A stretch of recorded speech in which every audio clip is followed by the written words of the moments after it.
Hello, I'd like to welcome you once again. This is Jared from Theorem Collider, and today I'm going to bring you a few more items that I've added to my bug out bag on a budget. I'm going to continue on this theme. Not as much to show today. I made a couple orders online. Somebody reminded me in the discussions that I had online after posting the first video of an excellent source that I had forgotten about for supplies. And I've been mostly using Amazon and Walmart, but there is a great place if you have them in your area, and even if you don't, you can order stuff online, called Harbor Freight Tools. And they have fantastic off-brand tools that are still, I think, just as great a quality. And for the little things that I'm buying from them, you can't go wrong, because they're most of the stuff that I'm going to show you today that I bought from them. Each item costs less than $5. Many of them $2 or $3 a piece.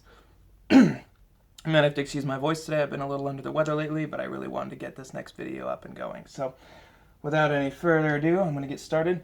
This was the most expensive item that I purchased from them, and it's because I've been looking for a decent tarp at a reasonable price. Tarps can get pretty expensive. This is a 9x14 tarp, and it has really good reviews. I know I'm not expecting the top of the line for what I spent on it, which was less than $15.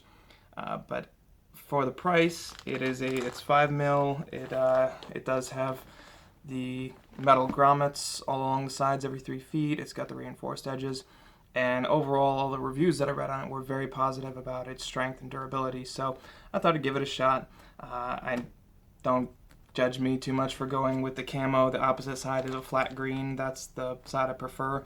But I figured having it is, not a bad option. And this is relatively small enough where I can fit this in my backpack and have it be a part of my emergency shelter building without taking up too much extra room. So like I said, 9 feet by 14 feet. It folds up pretty condensed like this, and I'm going to give it a shot. I'm actually going to pack my bag today with this and some of the new things and see how well everything fits.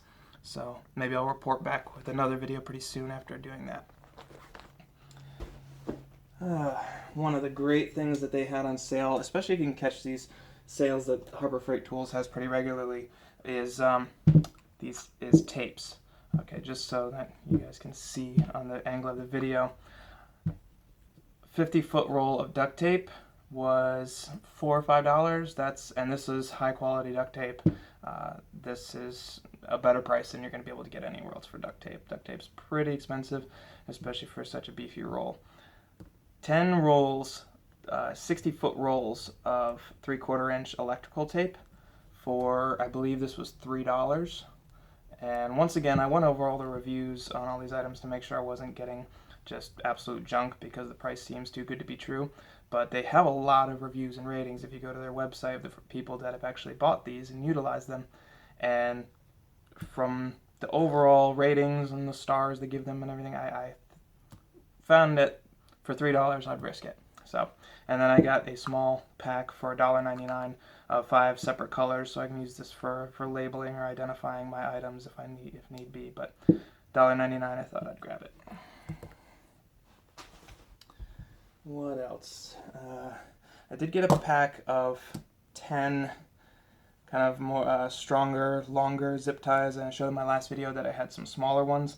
Those are good for repairs and securing shelters and things of that nature, but not going to quite cut it if it came to having to restrain somebody or something else like that. So I opted to, for $1.99, grab a 10-pack of 20-inch, much stronger gauge zip ties, and I'm having those in my bag. Always good to have a pry bar with you, and various sizes, especially to fit in your bag. You want to have something a little smaller that's not quite as much weight and as much space taken up. They had this 2-pack of pry bars for, I think this was $6 or $7 for the 2-pack, but they are really sturdy. I don't know if it comes across in the video just how thick these are. They're great quality, well-cut metal, sharp edges. I mean, I'm going to take this one and put it in my bag, and this one and put it in my car. So that's definitely very useful for $6 or $7. I grabbed a pair of just regular work gloves. These were $5. Okay, I have a pair of winter gloves, but I'm not always going to want to be wearing the bulky, winter gloves if it's not cold out, but I need some protection for my hands. So I bought a pair of these, and once again, went over the reviews. All look pretty well as far as how sturdy they are and how resilient they hold up to heavy duty work. So, can give them a shot. Bought a flat file. This was only a couple dollars, and I've read in a few of the different blogs and forums that I go to that having a flat file in your bug out bag is a good idea. I've not used one before, but because I saw it several places, I grabbed one since it was only a couple dollars, and I want to look into what the various uses for this might be. So if anybody wants to comment and let me know what you might have a flat file in your bag for, but yeah, thought I'd give it a shot and pick one up. Some more lighting. I grabbed this headlamp. I gotta say, I'm not crazy about it. It's a little underwhelming, the brightness on it. It was only $3, probably getting my money's worth for that. I'm sure you could find a better option, but I don't know. I don't know if it'll go in my bag or not. We'll have to see. I gotta try it with the lights off and see if it's even worth taking up space in my pack. It's pretty comfortable, and it's got the padding back here, and it runs off of 2 AA batteries, so I'm not gonna take up too much of your power sources. But again, just not sure about the brightness and the quality. These, on the other hand, are really cool. I was looking at lanterns and different sorts of kind of broader light sources, and had picked out some on Amazon that I thought I was going to go with that were a little more expensive. And I spotted these. These are $2.99 a piece, and they're really small, but they have a large grouping of LED lights, and then a few here on the edge. They have a magnet on the back, and they have a hook that pops out here, where you can hang this in your tent or wherever your shelter is. And it's pretty decent light for just giving you an ambient light within your tent. And if you go the second time, it gives you this small directional light. So I grabbed a couple of those. I figured that's good to toss it, have one in the bag and one in the car for only $3 each. And lastly, I gotta test these out and see how well they last, but trying to try out different sources. I showed you last time that I got AA batteries from Amazon Basics. These are AAA batteries from Harbor Freight that I'm gonna give them a test and see how well they work, because 24 batteries is only $5, and that's one of the best prices I've come across. I'm not sure if that was a sale or if they're always that price, but they have sales very often, and also lots of good coupons that you can find online. So 48 batteries for $10 is really one of the better deals you can get. So I'm hoping that they last and hold up pretty well. That's pretty much everything that I picked up from Harbor Freight. They did have more options. I was trying not to go overboard with this load. I also I got a small load in from Amazon with a couple other things I had ordered. I got my clean canteen in, which is a very essential piece of equipment, stainless steel bottle with the loop cap it's one of the best rated and most used water carrying and also cooking items. You can cook in this. You can boil water and things of that nature because it's stainless steel. Much better than having different kind of plastic bottles, some of which are rated for safety and things of that nature and won't contaminate your water necessarily, but you definitely can't boil in them. So I wanted to have the stainless steel, and in addition, it fits pretty well with the little travel cup that I had picked up at Walmart. It's a little loose, but I think in my bag, it's with everything packed in there, it's gonna stay put though, and that'll help reduce the space it takes up between the two of them. I also grabbed, this was a little splurge item because I just wanted to see what it was like. I bought a monocular. I wanted to be able to have some sort of binoculars or monocular to be able to see things at a distance. Opted for the monocular for the space saving, because it can either take up very little space in my bag or I can put it on my belt. And this one actually has a 15 times to 55 times zoom on it. I've yet to take it outdoors to try it out. I've tried it out in the house, and from across the house I can read the titles on the DVDs on the shelf. so it's pretty clear and takes in light very well. I'll post a link to this exact item on Amazon so you can see which model is that I bought, because it doesn't have the brand name on it and I can't remember at the moment. So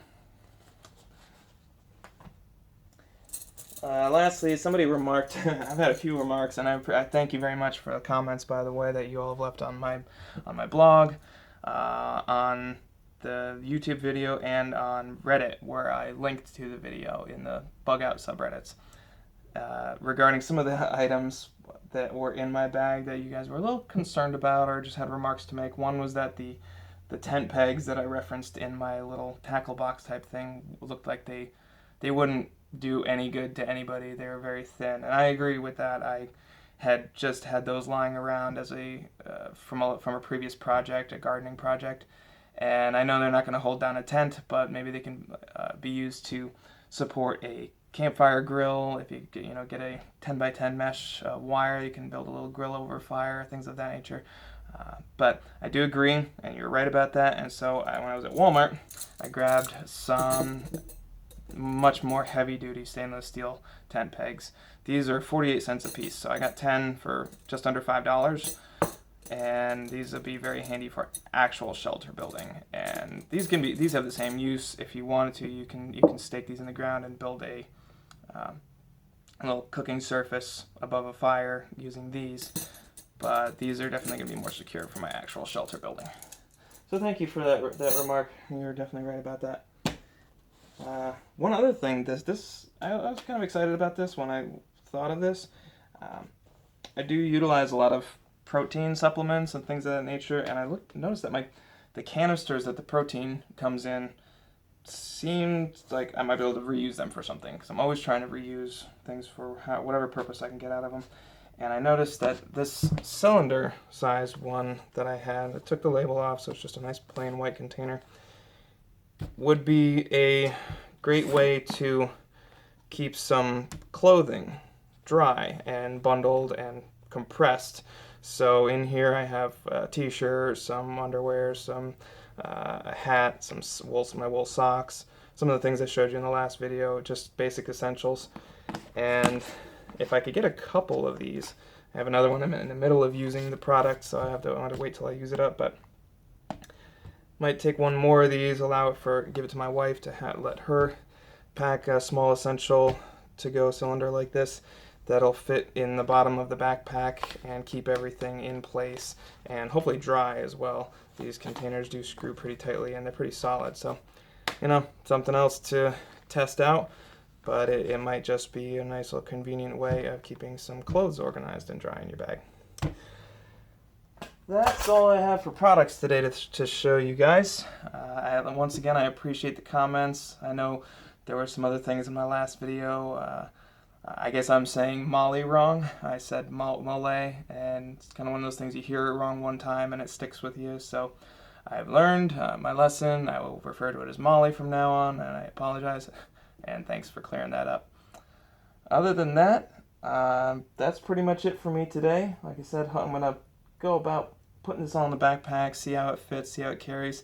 There were some comments about my choice of backpack, on how it's not the most reliable or comfortable necessarily to use, but you know what, I'm taking this little bit of a sacrifice for the $30 price tag, because I'm definitely trying to focus on the budget portion, and I think that for emergencies, it's going to do what I need it to do. So hopefully down the road, maybe I won't be on such a budget, and I can splurge on a better pack. But I do appreciate your comments, and I hope that you all will continue to tune in, continue to watch my videos, and check out my blog. And don't forget to just keep smashing ideas together to see what's possible. Thank you.